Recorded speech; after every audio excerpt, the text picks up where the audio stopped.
Hello and welcome to Labor Talks. Today's special guest is Carolyn Kaiser. Carolyn has served as the Chippewa County Executive Board member from our Greater Wisconsin Area Labor Council, which covers 9 counties, and is a member of the AFSCME Retirees local subchapter. Welcome to Labor Talks, Carolyn. Thanks for having me, Laurie. For our viewers, can you tell us a little bit about you?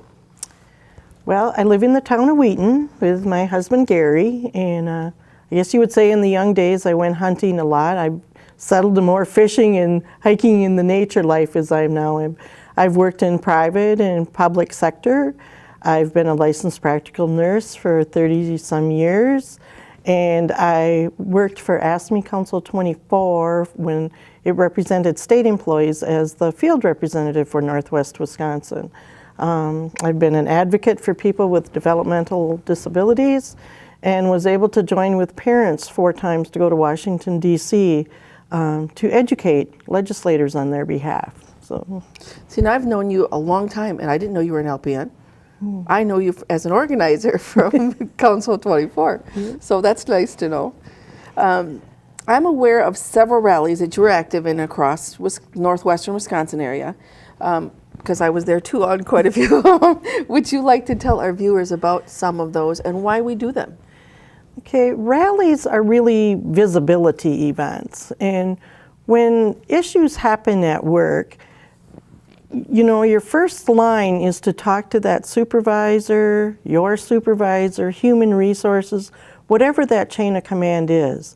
If you don't resolve the issue, the goal is to go to that next higher person. Sometimes that revolves in then writing letters. Sometimes it's a letter to the editor.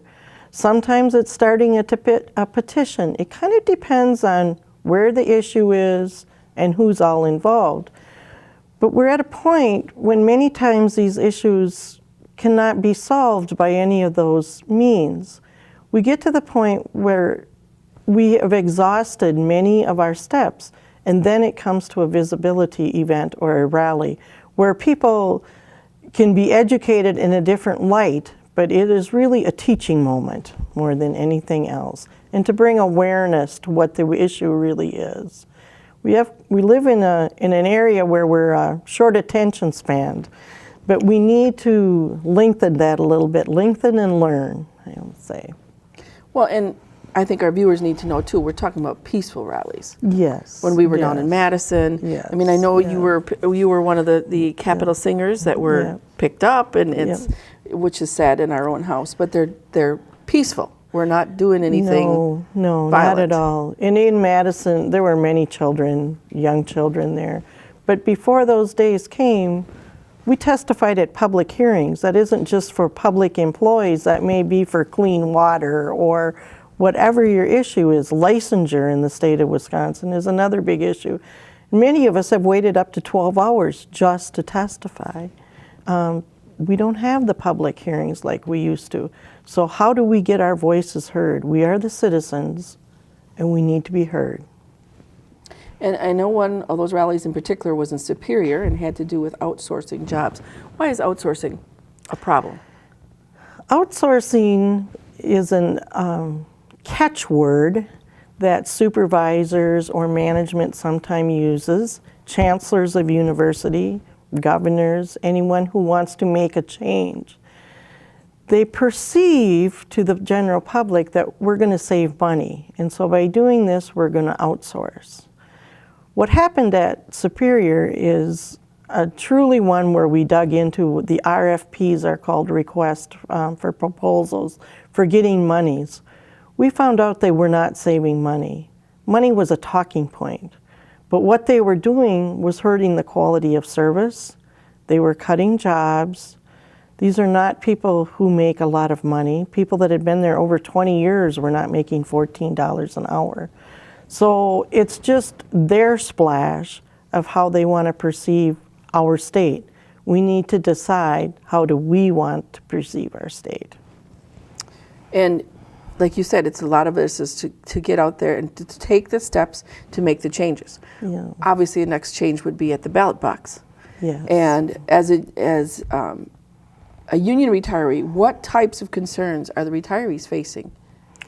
Well, you always are concerned over pension. As a retiree, you're concerned over health care. You know, we're the people that are probably realize we're one step away from that nursing home. What kind of people are there to take care of us? What's the quality of care? Another issue for all of us, hopefully, is infrastructure and what our roads are really like. And there's many steps that go into that. And we have to be careful about marketing and how people kind of portray things. I think a thing in our community here is, like for instance, a creamery saying, you know, we're not going to haul your milk anymore because, yeah, we just don't really need that. The issue really was they wanted to go to one place for CAFOs. The small dairy farms just weren't that important, and they didn't have a co-op to guide them. There's really organizing, whether you're a union, a congregation, a co-op, it's people banding together for common good. And that's what we are, our ultimate goal in Wisconsin would be. And then to educate them. And yes, we have to, education is continual, because if once we have something, we're thinking, why didn't we have that a long time ago? And we get really used to having something. And now we're losing things, whether it's they've weakened the whistleblower law. That's a very scary thing. They've weakened child labor laws in Wisconsin. And you do it a little bit at a time, people don't tend to notice until all of a sudden there's a big gap. OSHA was first started and founded in 1971, and we still have a long way to go with OSHA. You know, in Wisconsin here, at a factory, they cannot just go in and make spot checks. They go when they're called. So and people who work in those environments are often scared to make the call. And then you have a weakened whistleblower. It's all really a domino effect, but people do not realize it. Yes. Keep people quiet. And I know a concern too for retirees. My mother-in-law is 84. My mom is 90, who's had a stroke. And I testified last year with the Joint Finance Committee because I know proposed cuts that a lot of people didn't know were there were for dementia care and senior care. So it's, like you said, the quality of their life, not just maybe the help that they can get at an assisted living center or nursing home, but the home health care and other things, programs that they're trying to cut. Having an elderly mom in a nursing home for 6 years, I learned a lot about Medicaid and talking with different administrators of nursing home, because in our state we did not take the federal funding and we did not allocate monies for nursing homes. We were only getting like $58 a day when they needed near $100 to function. So what's happened in our community is nursing homes close. And you have a round robin of staff because you're burnt out, you're tired. There's no money to give the staff a raise because you're spending on recruitment and retention because you've lost the others. And people don't realize that nursing home patients can be challenging at times. And you'd like to sit and visit with them a little bit because they need that. But that's really hard when you're very short-staffed. And so then that is how the community perceives you. Oh, it took you too long to answer the phone or the light or something. When reality, if we could see the bigger picture, we would see what's really going on and we could join together better. Understaffed, overfilled. Yeah, you know. And a lot of them are being bought up by for-profit organizations that they don't care so much about the patient as they care about making the money per the bed. And when you're an elderly person in a nursing home, your friends and family that will come visit you are often elderly. If you're in a small town, they're going to make it there. But if you have to be transferred to a bigger city, to a bigger nursing home, you're more depressed as your family or friends can't make it there that often. To see. And I know right now you are running for the Chippewa County Board in District 7. Yes. What issues do you feel are the most important for the county to focus on? A big one for Chippewa County to me is transparency. I'm excited that we have a new administrator, and I'm hoping that that can be looked at. We need more open communication. I've been to meetings for about a year and have gone to board meetings and also some different committee meetings, and have found that it's been kind of a shell game, I would say, about where money is going. But there again, they have a wheel tax in place. A wheel tax is a type of tax who pits neighbor against neighbor. But really, because of the shell game played, you manipulate that account to look like we never quite made it so that we can quit the account. Yep, we'll have to have it another year. Well, we need some transparency here so we know where the money is really going. We need safety. We were short jailers.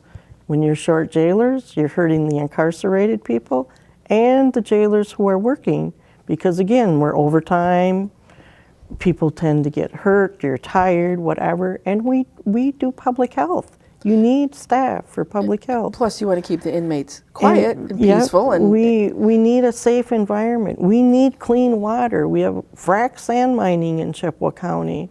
I see their trucks on the road a lot. And they're expanding again. So those are all issues that, what do we value? You know, I want to work together to be stronger together on some proactive approaches on how we can make our county safer. And, if something is a bad, we just need to say, this is bad and this is how we can deal with it. And we need to recognize the intelligence and the skill of the people who live there. Just because they're not on the county board, we need to get them in there to make a public comment. There could be a committee that they would have the skill and expertise to be number one at. We need to just encourage that and allow them. Because really, we do need each other. We want a better Wisconsin. Do you feel that we have good representation for working families and retirees within Wisconsin and our government? We're just not diverse enough. We need to have just a variety of people. And with that diversity, we need to have respect for each other. I think that sometimes people tend to get intimidated, and so then they just don't run, or they keep quiet. Our goals need to be inclusive. And to do that, and we need to get more diverse. We just need to admit that.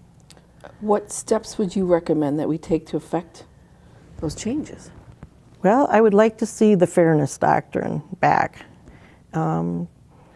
Really get what are the facts and how are they fair, and have them televised on the local news. We don't get a lot of really digging deep locally. I would like to see that better. I would like to see campaign finance reform. Obviously, seriously, there are really, really good people that won't take a jab at something because they're just so fearful of money. And I think the other thing we need to do is never forget that we have a voice. You never forget that. We need to go to meetings. You need to be heard. You pick out, what is your forte? Are you a good letter writer? Are you a good sign maker? Are you a good orator at a public comment? We each have different skills, but make your skills known and what you do. I think if we started out with that, we would see some change. Eau Claire County passed the living wage ordinance. Do you think that maybe we can try to get that into some of our other counties, Chippewa as well? I would like to see that into Chippewa County, and a good start in the county is looking at what the policies really say and what the ordinance really say, and then you decide on who is in charge of that, or what committee do we send those to get them altered. It's all a step-by-step process, but we need to all take part of that, and we need to work as a team to get that done. I want to go back a little bit. And okay. You and I spent a lot of time in Madison with Act 10. Mm-hmm. And in the public, we'd hear people all the time saying, taxpayers, taxpayers, taxpayers' money. I think they seem to forget that we're working people too, and that we're also taxpayers. Mm-hmm. How can we get that point across to the voters? I think that we have to continually educate people that, you know, when something happens, we're real clear how it happens, but 20 years later, we kind of forget. And I would take two things, right to work and just cause. And a right to work always sounds like, oh yeah, we should all have the right to work. We should have the right to work, but we should have the right to be respected, that if I come in late on a Thursday because I've hit a deer, you can just fire me because you want to. If I wear a green shirt one day and you hate green, I'm gone. That's what right to work means. We need to have due process of saying, what really happened? Oh, you hit a deer, like maybe, are you okay? You know, would be a good thing to start with a person. So that right to work is a misnomer. We have the right to work with dignity. Yes. We have the right to work with safety. We have the right to work with benefits. That's And what that's the way what I the look right at it, to but work. that's not what a lot of other people see as right to work. And I think that goes with our short attention span. You know, we got to think a little bit. We have to learn our history. Just cause is a means, again, where you say, what really happened? Was it investigated? Was it fair? You know, how did people look at this kind of thing? We just can't pigeonhole people into stuff. We have to take seriously that all people are people first. And people really want to work and they want to do a good job at work. Now we need to decide, are they in the job they need? How do we make them better? That's what supervisors do. They mentor people and make them comfortable and better employees. And they should be working for the betterment of their employees, because happy employees are productive employees, right? Yes. Rather than working for the company. Well, and you know, Act 10 had a lot of school teachers and public employees. People kind of forget sometimes that these people are providing a service. Again, your teachers are teaching your children, and that's a very, very important part of their life. And so, you know, we all remember who our first grade teacher was, or our teacher who taught us the best about algebra or whatever was our important thing in class. So we need to have respect for that, and we just need to be working with them. Then we help understand them better, and that's what makes it a community. If we're, you know, we all go to the hockey game on Friday night, then we see each other in a little bit different light. And you're not the bad person, I'm not the bad person. We're all just trying to get along. So. And I know you brought up OSHA before. My husband is a robotics machinist.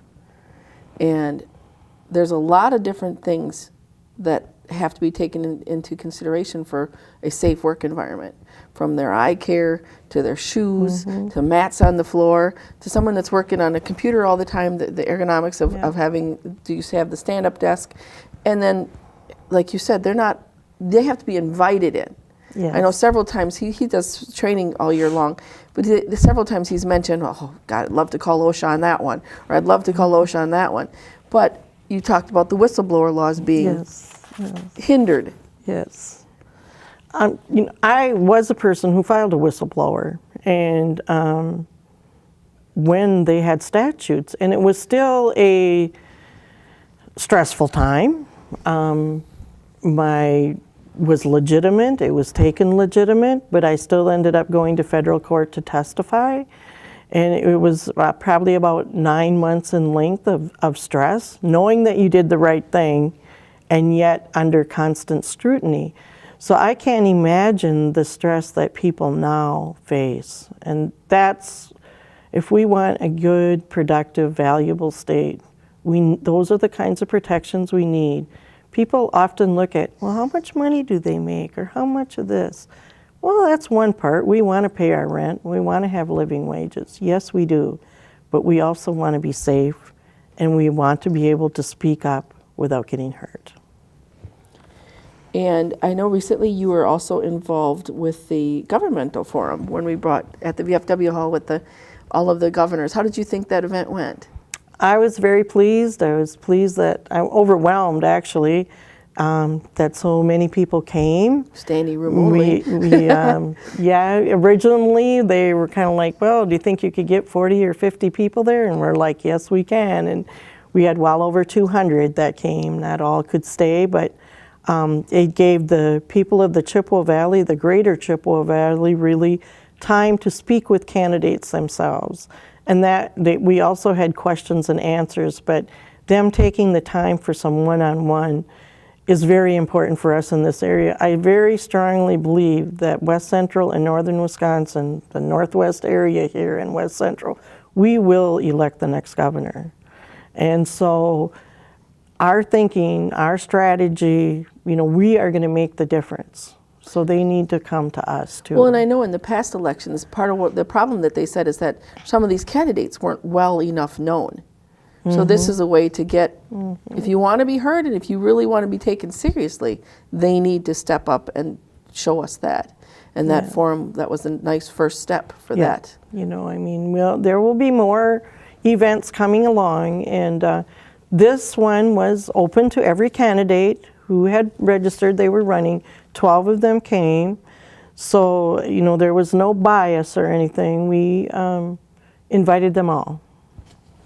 I know, there was even a Republican there. I gave him a lot of credit for showing up, Yes, he was. And an independent, right? Yeah. Mike, the farmer. Yep. And that was also, it's nice to see the collaboration. It was not only the subchapter FG retirees that did this. It was also Wisconsin Farmers Union and... The Wisconsin for Retired... Americans. Alliance for Retired Americans, joined in together. And the VFW was a great host. I mean, they worked with us every inch of the way, did whatever they could to help. We were very pleased that community television came. It was very nice, and they worked with us good too. I mean, sometimes when you have a big group, but it all gelled together. We all had a common goal, and I think that's what the importance of it is. Wisconsin Alliance for Retired Americans, and I'm a member too, and I'm not retired yet. Can you just give a little synopsis about how can they join, and why it's important to join a group such as that? It's important to be part of a group where you want to learn some things about, and also be informed that certain things will be going on. When you're nearing retirement age, you need to start thinking ahead, because our generation is kind of the first generation really where you start to have pensions and things your parents probably didn't. Younger kids are more attuned to that. But we can all get on the web nowadays for, WIARA, and they make rounds. They come around the state of Wisconsin. Yes, the main office is in Madison, but Greg is a great executive director, and he's very flexible, and we'll get around. Well, and I see it every day in my job. I know that retirees have more time. They have more time to do the research. They have more time to get their word out there. They also have more time to complain. So we want to make sure our retirees are taken care of. And unfortunately, a lot of times it just doesn't seem like, not only in their health care, not only in their visibility, but also in the nursing homes, but also just having representation. So that's why I said, asked if you felt that retirees were represented enough in our government. No, but they need to join together with us to get none of us know what other people are thinking, but when you're there and you speak, maybe 10 of us have that same thing, but one person had enough moxie to get up and say it. That's good. I think a lot of people think the only retirees in politics are the ones who were elected young and stayed and don't know when to retire. So someone like that. me worked a lot of shifts all my life, so I certainly couldn't go around saying, would you change Tuesdays for me or something? And so although I've been interested in it for many years, the opportunity just never came until now. So there are different reasons for people to do get involved. things. What else would you like to add to let our viewers know is important? I would like viewers to know that April 3rd, 2018 is spring election. and it's a very important election. We're going to be voting for a Supreme Court justice, and there are many school board races, mayoral races, county board races. That's all on April 3rd. Now, I know a confusing thing because redistricting and the laws change, and what's going to happen is if you have a computer and you go to myvote.wi.gov, that will give you links on the top. It shows the polling place.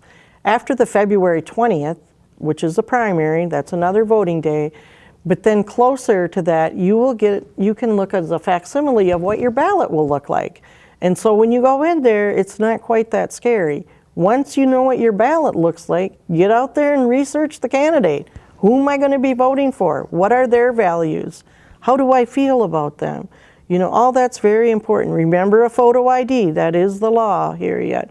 So we need to check on it. But if you go to myvote.wi.gov, an important thing about that you can do at home or at the library, you can do it at your own pace a little bit. Take some notes, write some stuff down, make a voting plan. That April 3rd date is the Tuesday after Easter. You know, people are going to be busy during Holy Week and Easter, and that next Tuesday is voting day. And I believe there are certain parts of Chippewa that have primaries too, Yeah, correct? February 20th is also a primary day in certain districts in Chippewa. So know which district you're know a part where of. And you live. That's, yeah. well, that's today's show. My thanks to our viewing audience and to Carolyn, who made today's program possible. My thanks also to the staff of Chippewa Valley Community Television and those working behind the camera, who not only make the show possible, but give us an outlet for our working family voices. A final note, Labor Talks is on channel 993 twice weekly. You can also use your favorite search engines with keywords Labor Talks and CVC TV, and you can find us on YouTube. Thank you for joining in.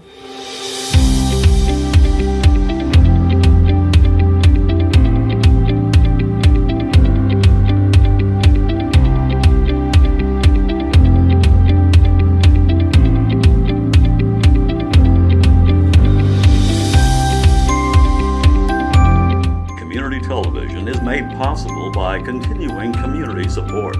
If you would like to volunteer or make a donation, you can contact us by calling 715-839-5067 or on the web at www.cvctv.org.